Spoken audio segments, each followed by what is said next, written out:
മകരവിളക്ക് മഹോത്സവത്തിനായി ശബരിമല നട തുറന്നു. തന്ത്രി കണ്ഠരര് മഹേഷ് മോഹനരുടെ സാന്നിധ്യത്തിൽ മേൽശാന്തി പ്രസാദ് നമ്പൂതിരി നട തുറന്ന് ശ്രീകോവിലിൽ ദീപം തെളിയിച്ചു. ജനുവരി 14-നാണ് മകരവിളക്ക്. വിവരങ്ങളുമായി സന്നിധാനത്ത് നിന്ന് മിഥുൻ മുരളിയാണ് നമുക്കൊപ്പം ചേർന്നത്. മിഥുൻ, ഭക്തരുടെ കാത്തിരിപ്പ്, ഇന്ന് നട തുറന്നിരിക്കുന്നു. നമുക്ക് ദൃശ്യങ്ങളിൽ കാണാം. വലിയ രീതിയിലുള്ള ഒരു ഭക്തജന തിരക്ക് സന്നിധാനത്ത് അനുഭവപ്പെടുന്നുണ്ട്. എങ്ങനെയുണ്ട് അവിടുത്തെ ഒരു അന്തരീക്ഷമൊക്കെ?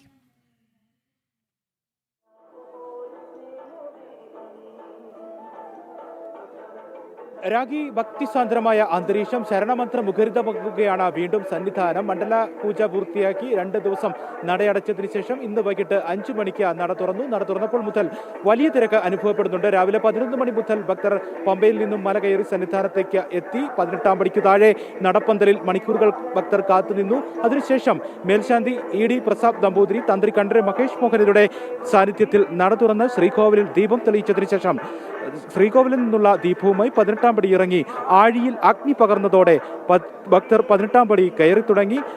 നട തുറന്ന സമയം മുതൽ അനുഭവപ്പെടുന്ന തിരക്ക് ഇപ്പോഴും തുടരുകയാണ്. ശരണമന്ത്രമുഖരിതമായി ഭക്തർ സന്നിധാനത്തേക്ക് ഒഴുകിയെത്തുന്ന കാഴ്ച ഇനിയുള്ള ദിവസങ്ങളിലും ഈ ഒരു സാഹചര്യം തന്നെയാകും സന്നിധാനത്ത് ഉണ്ടാവുക എന്നുള്ള സൂചന നൽകിക്കൊണ്ട് വലിയ തിരക്ക് ഇന്ന് അനുഭവപ്പെടുന്നുണ്ട്. നിലയ്ക്കൽ മുതൽ ഭക്തരെ നിയന്ത്രിക്കുന്നുണ്ട്. നിലയ്ക്കൽ മുതൽ വലിയ തിരക്ക് ഇന്ന് അനുഭവപ്പെട്ടു. സ്പോട്ട് ബുക്കിംഗിനടക്കം ഭക്തജനങ്ങൾക്ക് കൂടുതൽ സമയം നിലയ്ക്കലിൽ കാത്തു നിൽക്കേണ്ട സാഹചര്യമുണ്ടായി. സ്പോട്ട് ബുക്കിംഗ് വെർച്വൽ ക്യൂ കൗണ്ടറിൽ നിലയ്ക്കലിൽ വലിയ നീണ്ട നിരയാണ് ഇന്ന് അനുഭവപ്പെട്ടത്. അതുകൊണ്ട് തന്നെ ഇനിയും ദർശനത്തിന് വേണ്ടി കാത്തു നിൽക്കുന്ന ഭക്തർ നിലയ്ക്കലും പമ്പയിലും ഒക്കെയുണ്ട്.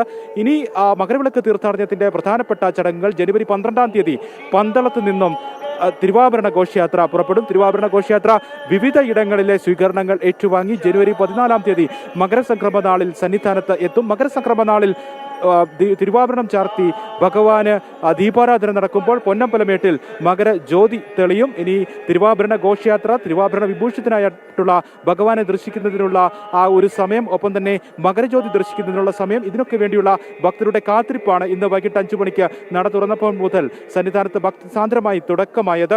കാനനപാതയിലൂടെ ധാരാളം ഭക്തജനങ്ങൾ ഇന്ന് മുതൽ എത്തുന്നുണ്ട്. കഴിഞ്ഞ മണ്ഡലകാലത്ത് വലിയ തിരക്ക് എല്ലാ ദിവസവും അനുഭവപ്പെട്ടതുകൊണ്ട് തന്നെ ഇനി മകരവിളക്ക് തീർത്ഥാടന കാലത്തും എല്ലാ ദിവസവും വലിയ തിരക്ക് അനുഭവപ്പെടുന്നതിനുള്ള സാധ്യത വിലയിരുത്തപ്പെടുന്നുണ്ട്.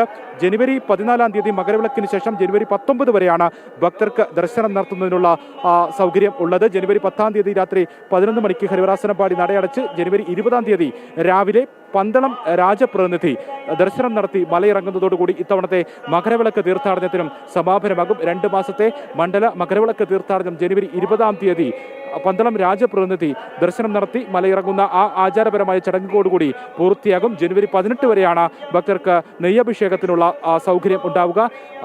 ജനുവരി 19-ാം തീയതി വരെ ദർശനത്തിനുള്ള സൗകര്യവും ഭക്തർക്ക് ഉണ്ടാകും. രാജപ്രതിനിധി നാരായണവർമ്മ തമ്പുരാനാണ് തിരുവാഭരണ ഘോഷയാത്രയെ അനുഗമിച്ചുകൊണ്ട് സന്നിധാനത്തേക്ക് എത്തി ആചാരപരമായിട്ടുള്ള രാജപ്രതിനിധിയുടെ ആചാരപരമായിട്ടുള്ള ചടങ്ങുകൾ ഇത്തവണ പൂർത്തിയാക്കുന്നത്. ജനുവരി 19-ാം തീയതി രാത്രി ഹരിവരാസനം പാടി നടയടച്ച ശേഷമാണ് മാളികപ്പുറത്തെ പ്രധാനപ്പെട്ട ചടങ്ങായിട്ടുള്ള മഹാഗുരുതി നടക്കുന്നത്. ഇതാണ് ഈ മകരവിളക്ക് തീർത്ഥാടന കാലത്തെ സന്നിധാനത്തെ പ്രധാനപ്പെട്ട ചടങ്ങുകൾ. എന്തായാലും വലിയ തിരക്കിന്റെ മണിക്കൂറുകൾ ഇനി ഉണ്ടാകും. വലിയ തിരക്ക് വരും ദിവസങ്ങളിൽ അനുഭവപ്പെടുന്നു എന്നുള്ള സാധ്യത ഉളവാക്കുന്ന മകരവിളക്ക് മഹോത്സവത്തിനായി ശബരിമല നട ഇന്ന് തുറന്നിരിക്കുകയാണ്. ശരണാരവങ്ങളിൽ സന്നിധാനം മുഖരിതമാണ് എന്നുള്ളതാണ്.